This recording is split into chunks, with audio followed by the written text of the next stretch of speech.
Hello, नमस्कार दोस्तों, मेरा नाम राहुल सागर है और स्वागत है आप सभी का मेरे YouTube channel study with Rahul Sagar में। देखिए, एक बहुत ही बड़ी अपडेट है बीएड वर्सेस बीटीसी मामले में, जो एक बहुत ही इम्पोर्टेंट खबर है बीएड के लिए और कहीं न कहीं ये एक खुशखबरी है बीएड वालों के लिए, जिससे कि आप सभी को पता चल जाएगा कि बीएड वाले जो हैं 1 to 5 में शामिल होने ही वाले हैं।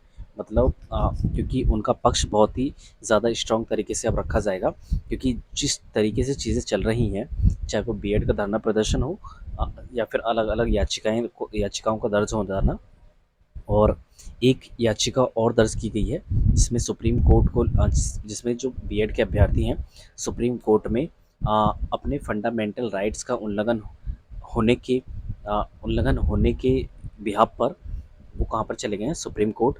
और आर्टिकल 14 और आर्टिकल 21 के तहत याचिका दर्ज कर दी गई है सुप्रीम कोर्ट में, जिसकी खबर संयुक्त बीएड मोर्चा हिंदुस्तान की तरफ से मिली है। ठीक है दोस्तों, देखिए एक आपको मैं अपडेट दिखा देता हूँ, यहाँ पर सामने आप देख सकते हैं स्क्रीन पर। प्राइमरी में नियुक्ति की मांग लेकर सुप्रीम कोर्ट पहुंचे बीएड अभ्यर्थी, बहाली में शामिल करने को लेकर रिट याचिका दायर।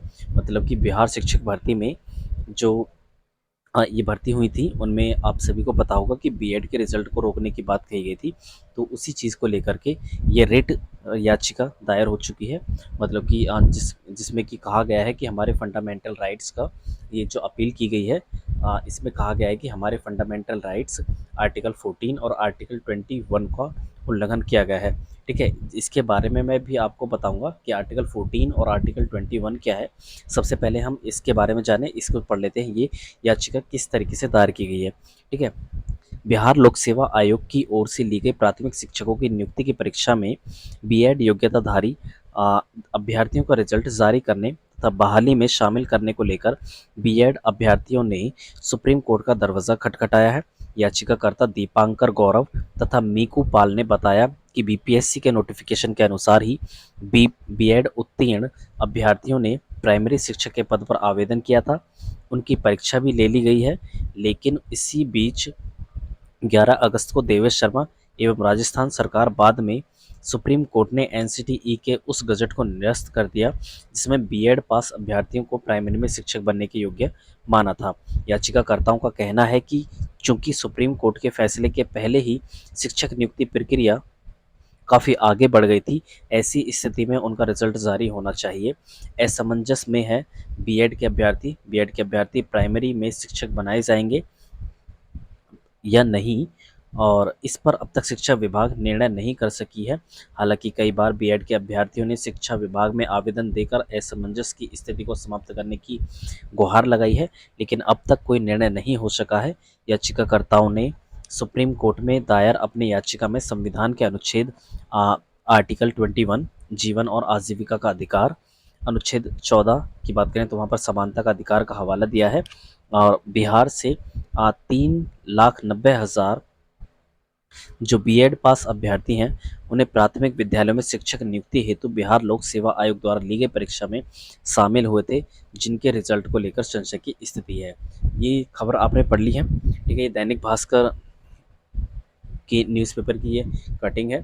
ठीक है, तो आप यहाँ पर देख सकते हैं कि जो बीएड अभ्यर्थी हैं वो कौन कौन से आर्टिकल 21 और आर्टिकल 14 के तहत कहाँ पर चले गए, सुप्रीम कोर्ट के इनके द्वारा सुप्रीम कोर्ट में दीपांकर गौरव और एक व्यक्ति और हैं जिनका नाम है मीकू पाल। इन्होंने क्या कर दिया, सुप्रीम कोर्ट में याचिका दायर कर दी है आर्टिकल 14 और आर्टिकल 21 के तहत। देखिए, मैं आपको बता देता हूँ कि जो आर्टिकल 14 है और जो आर्टिकल 21 है वो क्या कहता है। आर्टिकल 14 की बात करें तो इसमें ना एक राज्य भारत के राज्य क्षेत्र में किसी को विधि के समक्ष समानता, मतलब विधि के समक्ष समानता कहने का यहाँ मतलब यहाँ पर यह है कि कानून के समक्ष सभी को समान माना जाएगा। ठीक है, जो आर्टिकल 14 बात करता है वो कहता है विधि के समक्ष समानता, मतलब कि जो कानून के समक्ष है सभी व्यक्तियों को समान रूप से देखा जाएगा, चाहे वो कोई भी व्यक्ति हो, चाहे देश का राष्ट्रपति ही क्यों ना हो, कानून के सामने सभी क्या है, बराबर होंगे। ठीक है, जिसमें समानता के अधिकार की बात की गई है। ठीक है, वहीं पर बात करें हम आर्टिकल 21 की, तो आर्टिकल 21 कहता है प्राण व दैहिक स्वतंत्रता का अधिकार, जिसमें आजीविका का अधिकार भी शामिल हो जाता है, मतलब कि जीवन और आजीविका का अधिकार। आर्टिकल 21 कहता है को किसी भी व्यक्ति को सिर्फ विधिक प्रक्रिया के द्वारा दैहिक स्वतंत्रता से वंचित किया जा सकता है। इसके अलावा उसके जीवन की स्वतंत्रता को समाप्त नहीं किया जा सकता। ठीक है, मतलब कि आर्टिकल 21 में जीवन और उसकी आजीविका का अधिकार है। ठीक है, तो ये चीज़ें क्या है, आर्टिकल 14 और आर्टिकल 21 के तहत क्या हो गए हैं, बीएड जो अभ्यर्थी हैं वो सुप्रीम कोर्ट में याचिका दायर कर चुके हैं। तो इससे कहीं ना कहीं ये चीज़ें तो हैं कि फंडामेंटल राइट्स का, जो बीएड अभ्यर्थी हैं उनके फंडामेंटल राइट्स का उल्लंघन हो रहा है। और मैं आपको एक चीज़ बता दूँ, अगर सुप्रीम कोर्ट की जांच में ये निकल जाता है कि फंडामेंटल राइट्स का उल्लंघन हो रहा है, तो फंडामेंटल राइट्स का उल्लंघन होने पे सुप्रीम कोर्ट के द्वारा 5 प्रकार की रिट जारी की जाती हैं, जिसके द्वारा उन जिसके द्वारा जो सुप्रीम कोर्ट है वो इन मूल अधिकारों को, जो फंडामेंटल राइट्स है, इनको लागू कराने का आदेश दे सकती है। ठीक है दोस्तों, तो कहीं ना कहीं एक बहुत ही इंपॉर्टेंट खबर है, एक बहुत ही अच्छी खबर है। ये एक पॉजिटिव पॉइंट हम ले सकते हैं जो बीएड वालों के लिए होगा ही होगा। ठीक है, वहीं पर बात करें एक चीज़ के बारे में और जानकारी, बीएड संयुक्त बीएड मोर्चा हिंदुस्तान के द्वारा दी गई है। इसमें उनके द्वारा एक पत्र जारी किया गया है। इसमें लिखा गया है कि प्रिय साथियों, आप सभी को स्नेह भरा नमस्कार। नई दिल्ली में एनसीटीई ऑफिस के सामने जो धरना व महापंचायत का आयोजन किया गया था, वह आप सभी साथियों के सहयोग से पूर्णतः सफल रहा, क्योंकि हमारे इस धरने का मूल उद्देश्य एनसीटीई के समक्ष अपनी चिंताओं को गंभीरता से प्रस्तुत करना तथा उनसे निदान के रूप में आवश्यक कदम उठाए जाने का आश्वासन भी प्राप्त करना था, जिसे हमारे ही बीच के चुने हुए साथियों के द्वारा लगभग 1 घंटे से अधिक प्राप्त समय के दौरान बारी बारी से निडरता से प्रस्तुत किया गया। इस धरने को असफल करने के लिए अनेक प्रकार के षड्यंत्र रचे गए, जो नई दिल्ली पुलिस प्रशासन के लिए चिंता का कारण बन गया था। लेकिन नई दिल्ली पुलिस प्रशासन के द्वारा पूर्णतः सहयोग करके एनसीटीई के समक्ष हमारी बात को प्रस्तुत करने में सहयोग प्रदान किया गया, जिसके लिए हम सभी नई दिल्ली पुलिस प्रशासन को धन्यवाद देते हैं। साथियों, न्यायिक प्रक्रिया के अंतर्गत अब हमारी कौन सी उम्मीदें बची हैं, इसके लिए हमारे साथियों ने वरिष्ठ अधिवक्ता श्री प्रशांत भूषण जी से मुलाकात की तथा न्यायिक प्रक्रिया के संदर्भ में उन्होंने जो भी सुझाव हम सभी को प्रदान किया, हम सभी साथियों ने मिलकर उस सुझाव पर कार्य करना आरंभ कर दिया है। हमारे इस संघर्ष में आप सभी साथियों का सहयोग आवश्यक है। कृपया आप सभी इस संघर्ष का हिस्सा बने। देखिए दोस्तों, मैं आपको सीधा सीधा बता देता हूँ, जो ये संयुक्त बीएड मोर्चा हिंदुस्तान है, ये जो संघ बनाया हुआ है, इनके द्वारा एक वीडियो में कहा गया था कि हमने जब एनसीटीई के सामने धरना दिया था, तो काफ़ी सारी चीज़ों को लेकर के 1 घंटे तक एनसीटीई के ऑफिस में चर्चा की गई, अपनी मांगों को रखा गया और उसने एनसीटीई ने, मतलब एनसीटीई के जो वहाँ पर अधिकारी थे, उनके द्वारा आश्वासन दिया गया कि हम आपकी बेहतरी के लिए कुछ ना कुछ ज़रूर सोच रहे हैं और हम आपके साथ अन्याय नहीं होने देंगे। और तो और इन्होंने एक, मतलब वहाँ के एक अधिकारी हैं जो हमारे सत्यम पाठक सर जी हैं, उन्होंने ये भी बताया, उन्होंने खुलेआम ये चीज़ बताई है कि वहाँ के एक अधिकारी ने उन्हें एक अनऑफिशियल तरीके से जानकारी दी और उन्होंने प्रोस्पेक्टिव और रेट्रोस्पेक्टिव लॉ को समझा करके उनसे कहा कि आप इन लॉज के माध्यम से कोर्ट में अपनी आ, मतलब कोर्ट में, सुप्रीम कोर्ट जा सकते हैं। ठीक है, जिसके तहत आपको जो 2018 से 23 के बीच में जिन भी लोगों ने बीएड किया है, जिन्होंने एनसीटीई 28 जून 2018 के नोटिफिकेशन को देख करके बीएड किया था, एटलीस्ट उन लोगों को तो राहत मिल ही जाएगी। इस चीज़ के बारे में वहाँ पर अनऑफिशियल तरीके से जानकारी दी गई थी, जो एनसीटीई के अधिकारी हैं उनके द्वारा। ठीक है दोस्तों, तो कहीं ना कहीं जिस तरीके से ये चीज़ें चल रही हैं, ये पॉजिटिव ही है बीएड के पक्ष में। और एक चीज़ और, अभी कुछ दिन पहले, मतलब कुछ दिन पहले क्या, 1-2 दिन पहले ही एक ट्वीट अ, एक किसी व्यक्ति ने अपने टेलीग्राम ग्रुप पर केवीएस पीआरटी के रिज़ल्ट को लेकर के बात की थी कि 24 घंटे में जो केवीएस पीआरटी का रिज़ल्ट है, 24 नहीं, आई थिंक उन्होंने 27-28 घंटे लिखे थे, कि 27-28 घंटे में जो केवीएस पीआरटी का रिज़ल्ट है वो आपको देखने के लिए मिल जाएगा। और उसी ट्वीट के आधार पर, ट्वीट क्या, उसी मैसेज के आधार पर काफ़ी सारे मूर्खों ने, जो यूट्यूब पर जो अनऑफिशियली तरीके से जानकारी देते हैं, उन सभी ने क्या किया, एक भेड़ चाल चल के उन्होंने काफ़ी तरीके की इसी तरह की वीडियो बना दी कि केवीएस पीआरटी का रिजल्ट आपको 24 घंटे में या 12 घंटे के अंदर देखने के लिए मिल जाएगा।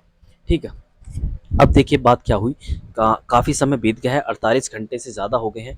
48 क्या, काफ़ी 72 घंटे से भी ज़्यादा घंटे हो चुके हैं, लेकिन केवीएस पीआरटी का रिजल्ट नहीं निकल कर के आया। और कुछ लोगों ने 1 वीक तक का भी समय दिया है कि 1 वीक में, इसी वीक के दौरान क्या है, आपको केवीएस पीआरटी का रिजल्ट देखने के लिए मिल सकता है। लेकिन अगर आप मेरी पहली वीडियोज़ को देखोगे तो मैं उनमें यही कहता आ रहा हूँ कि अभी भी आपको केवीएस पीआरटी के रिजल्ट में डिले देखने के लिए मिलेगा। क्यों मिलेगा?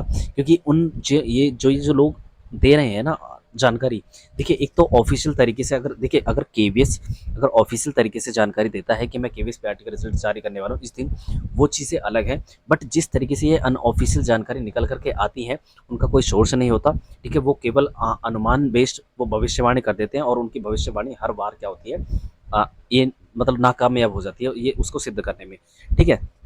तो देखिए, मेरी एक ही मतलब मैं यही चीज़ कह रहा हूँ कि केवीएस, ये जो लोग हैं ना, जिस तरीके से ये अफ़वाह फैलाते हैं कि केवीएस पैट का रिज़ल्ट निकल कर के आया है, ये सभी लोग केवीएस के बारे में अच्छे से नहीं जानते, क्योंकि केवीएस ही एक ऐसी संस्था है, मतलब केवीएस ना ही नहीं, मतलब केवीएस एक ऐसी संस्था है जो कहीं न कहीं बीएड वर्सेस बीटीसी के मामले को जब पूरी तरीके से स्पष्ट नहीं हो जाता, तब तक मुझे लगता है कि केवीएस पीआरटी का रिज़ल्ट नहीं निकालने वाला। अगर केवीएस पीआरटी का रिजल्ट निकाल देती है तो उसके सामने काफ़ी सारी समस्याएं खड़ी हो जाएंगी, ठीक है, क्योंकि अभी बीएड वर्सेस बीटीसी के मामले में बीएड का जो पक्ष है उसको 1 to 5 में क्लियर मतलब किया जाना है या फिर नहीं किया जाना शामिल, इसको लेकर के अभी कोई क्लियर कट आंसर नहीं आया है, ठीक है, सुप्रीम कोर्ट की तरफ से भी। ये सुप्रीम कोर्ट के द्वारा जो एनसीटीई 2028 का नोटिफिकेशन रद्द किया गया था, इसी को लेकर के चीज़ें आई हैं। लेकिन अभी एनसीटीई की नई गाइडलाइन बाकी बची हुई हैं, और ना ही उन लोगों के बारे में कुछ कहा गया था जो अ, जिन्होंने 2018 के उस नोटिफिकेशन को देखकर एनसीटीई के, और 2023 तक जिन लोगों ने बीएड किया था, ठीक है दोस्तों। तो कहीं ना कहीं ये चीज़ें अभी भी मैं कहता हूँ कि केवीएस पीआरटी का रिजल्ट अभी कुछ दिनों के लिए डिले हो सकता है, ठीक है, जब तक क्लियर कट नहीं हो जाती, ठीक है। और ये चीज़ें मैं काफ़ी समय से बोलता आ रहा हूँ, और कहीं ना कहीं जब पॉजिटिव चीज़ें निकल कर के आ जाएँगी तो वहाँ उसी हिसाब से क्या करेगा केवीएस, अपने पीआरटी के रिज़ल्ट को भी जारी कर देगा। ठीक है दोस्तों, तो इसी के ऊपर मैं बात करने वाला था। तो जो अफ़वाह हैं उनके ऊपर बात मत कीजिए, मतलब उनके ऊपर आप ध्यान मत दीजिए। अगर केवीएस अपनी ऑफ़िशियल वेबसाइट पर जानकारी देता है तो उसकी बात अलग है, ठीक है? चाहे वो ब बीएड को शामिल करे या फिर ना करे, ठीक है? तो हमें ऑफ़िशियल चीज़ों पर ध्यान देना है, ना कि अनऑफ़िशियल तरीके से जो चीज़ें फैलाई जा रही हैं, ठीक है? वो केवल क्या करते हैं, वो ना एक तरीके से अनुमान लगा देते हैं, सही हुआ तो सही हुआ, अदरवाइज़ गलत वो है ही, ठीक है? सही हुआ तो अच्छा ही होगा, अदरवाइज़ अगर गलत होता है तो कोई फ़र्क ही नहीं है उन पर, ठीक है? तो इस तरीके का अफ़वाहों पर ध्यान मत दीजिए। तो दोस्तों देखिए, यही थी हमारे आज की वीडियो। आई होप आपको वीडियो पसंद आई होगी। अगर वीडियो पसंद आई है तो प्लीज़ वीडियो को लाइक कर दीजिएगा, और हमारे चैनल को भी सब्सक्राइब कर लीजिए, ताकि इसी तरीके की जो अपडेट्स हैं, जो जेन्युइन अपडेट्स हैं, उन्हें अगर आप देखना चाहते हैं तो हमारे इस चैनल स्टडी विद राहुल सागर को क्या कर लीजिए, सब्सक्राइब कर लीजिए। चलिए दोस्तों, लेते हैं हम अब आपसे विदा, एंड थैंक्स फॉर वॉचिंग।